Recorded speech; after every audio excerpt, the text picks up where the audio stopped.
மீன் கடைக்காரன் நம்மள நல்லாவே ஏமாத்திட்டாங்க. வழக்கம் போல இன்னைக்கு எந்திரிச்சு நம்ம மீன்ல எந்த நிலைமையில இருக்குன்னு பாக்கலாம்னு போனேன். அங்க போய் பார்த்தா ஒருத்த மட்டும் தன்னந்தனியா நின்னுட்டு இருந்தான். எந்த ஒரு மூமெண்ட்டும் இல்ல.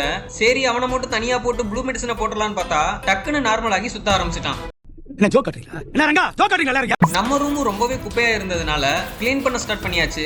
மீன் இருந்த டப்பை எல்லாத்தையும் கரெக்டா அரேஞ்ச் பண்ணோம். ஃபிஷ்ஷோட வெரைட்டிஸை செப்பரேட் பண்ணி காமிக்க டபுள் சைட் செலோடேப் ஒன்று எடுத்துக்கிட்டோம், ஒரு 3D மார்க்கர் ஒன்று எடுத்துக்கிட்டோம். மீனோட வெரைட்டி எல்லாத்தையும் எழுதி கரெக்டான டப்ஸ்ல எல்லாத்தையும் ஒட்டியாச்சு.